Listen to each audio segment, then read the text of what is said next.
Bienvenue à tous dans cette vidéo un petit peu particulière puisque cette fois-ci je ne veux pas vous parler d'actions américaines comme j'ai l'habitude de faire sur ma chaîne.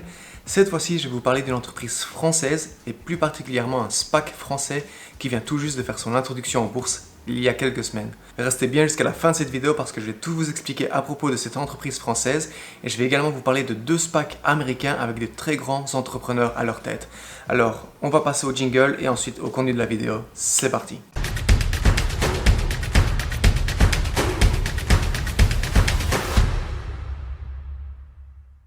Avant de commencer cette vidéo, j'aimerais vous demander une petite faveur, c'est de mettre un gros pouce bleu sur cette vidéo pour aider l'algorithme de YouTube à mettre en avant mes vidéos. Pour vous, c'est juste un petit clic et pour moi, ça peut m'aider énormément. Je vous remercie d'avance.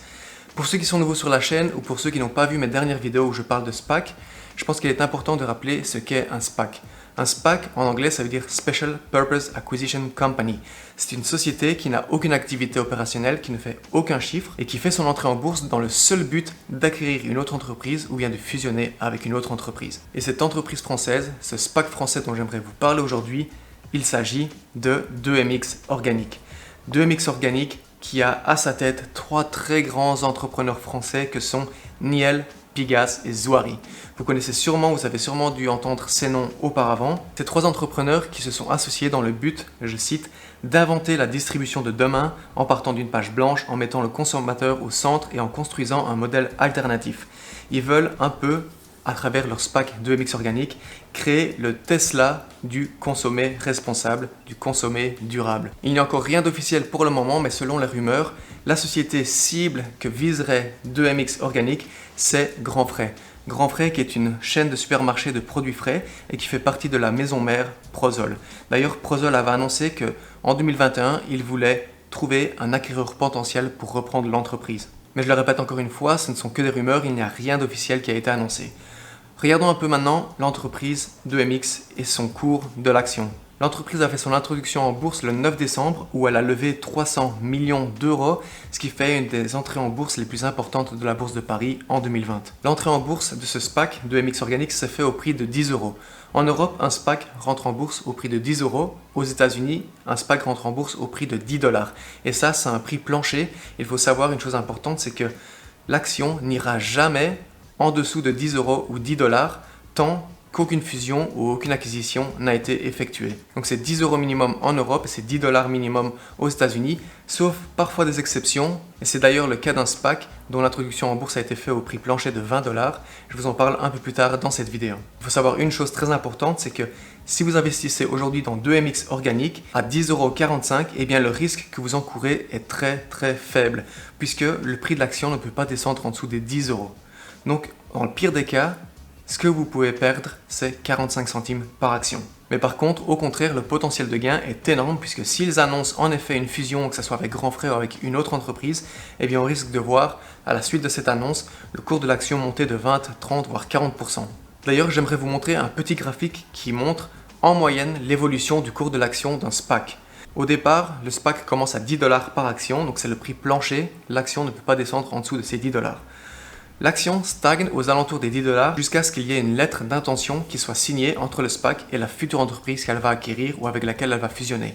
Au moment où cette lettre est signée, où ce document est signé, on va à chaque fois voir une augmentation de 20 à 30% du prix de l'action. Après ça, la plupart des investisseurs vont prendre leur profit et on va voir l'action baisser. Et ça jusqu'au moment où on s'approche très fortement de la date de la fusion ou de l'acquisition. C'est à ce moment-là qu'on va voir le prix de l'action monter encore plus. Et ce qui se passe dans la plupart des cas, c'est que le lendemain qui suit l'acquisition ou la fusion, le prix redescend et ensuite il évoluera en fonction de l'acquisition, en fonction de la profitabilité de l'entreprise. Donc encore une fois, je le répète, chose très importante à savoir à propos des SPAC, c'est qu'un SPAC ne peut pas descendre en dessous des 10 euros ou des 10 dollars par action tant qu'elle n'a pas fusionné ou tant qu'elle n'a pas acquis une autre entreprise. Donc ce que je vous conseille, c'est de garder un œil sur 2MX Organic, car si la rumeur s'avère être vraie, il risque d'annoncer une acquisition, une fusion avec l'entreprise Grand Frais dans le début de l'année 2021 et on risque de voir un pic, une croissance dans le prix de l'action. Deuxième SPAC dont j'aimerais vous parler, il s'agit ici d'un SPAC américain et c'est pas n'importe quel SPAC puisqu'il s'agit de VG Acquisition Corp qui est coté à la bourse de New York sous le symbole VGAC.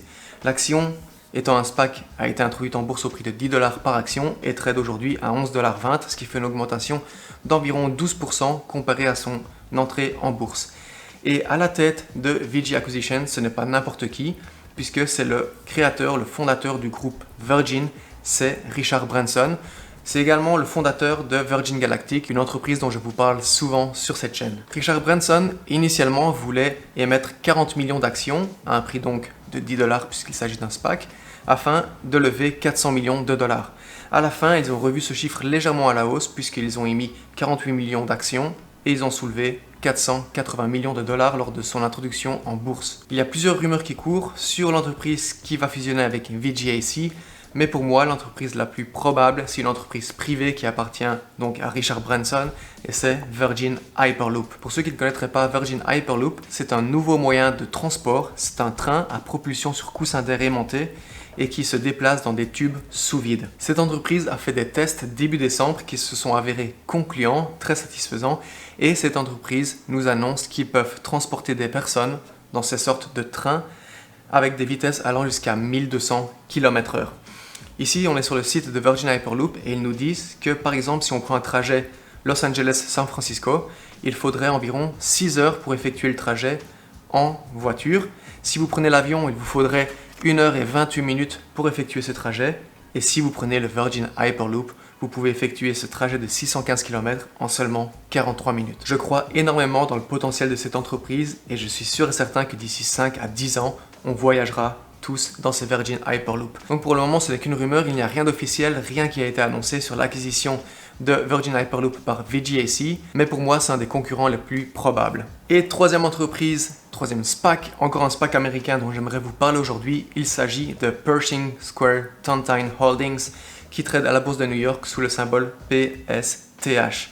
Je vous avais dit que ce SPAC était un petit peu différent puisque son prix plancher n'est pas de 10 $, mais de 20 $. Et aujourd'hui, l'action trade à 25 $ à la bourse de New York. Il n'y a rien d'annoncé officiellement, mais ce qui a fait que le prix est passé de 20 $ à 25 $ aujourd'hui, c'est tout simplement parce que à la tête de Pershing Square, on a un entrepreneur, un investisseur à succès qui est Bill Ackman. Bill Ackman n'est pas un inconnu des SPAC, puisque si on retourne en 2011, Bill Ackman avait déjà créé un SPAC qui s'appelle Justice Holdings et qui avait acquis la populaire chaîne de fast-food Burger King. Donc je vous avais dit précédemment que l'action fluctue s'il y a une lettre ou un accord qui est officiellement écrit. Dans le cas de Pershing Square, ce n'est pas le cas. Et cette hype, le fait que l'action soit passée de 20 $ à 25 $, c'est juste le fait qu'à sa tête, on ait ce Bill Ackman. D'ailleurs, je ne connaissais pas du tout ce SPAC. La première fois que j'en ai entendu parler, c'est sur la chaîne YouTube Digital Voyageur, qui nous parle toutes les semaines d'investissement en bourse et qui nous lâche à chaque fois de grosses pépites. Donc je ne peux que vous recommander sa chaîne. D'ailleurs, je mets sa chaîne en description. N'hésitez pas à aller voir ses vidéos, à lui mettre des gros pouces bleus. Il y a plusieurs rumeurs qui courent selon lesquelles PSTH et Bill Ackman auraient en vue des entreprises comme Stripe, Fidelity, Bloomberg. Et j'ai également lu un article qui explique que potentiellement PSTH pourrait acquérir SpaceX, l'entreprise spatiale de Elon Musk. Il n'y a pas énormément de choses à dire sur ce SPAC en ce moment, mais je veux que vous fassiez une chose, c'est que vous gardiez PSTH, Pershing Square Tontine Holdings, dans votre radar, car je pense que d'ici quelques semaines, voire quelques mois, maximum premier trimestre 2021, on va voir les choses bouger et on va voir une acquisition probablement se faire. Cette vidéo est un petit peu différente des vidéos que j'ai l'habitude de faire où je parle d'entreprises plutôt classiques. Donc j'espère que vous avez apprécié cette introduction au SPAC et j'espère qu'à travers cette vidéo, j'arrive à vous apprendre de nouvelles choses. Si c'est le cas, n'hésitez pas à mettre un gros pouce bleu, moi ça m'aide énormément et ça me motive encore plus à faire de nouvelles vidéos. Abonnez-vous à la chaîne si ce n'est pas encore fait car 80% des gens qui regardent mes vidéos ne sont pas abonnés à la chaîne. N'hésitez pas également à activer les notifications, comme ça vous serez les premiers avertis dès que je sors une nouvelle vidéo. Alors encore une fois, merci à tous d'être restés jusqu'à la fin et en attendant la prochaine vidéo, je vous dis salut, ciao ciao.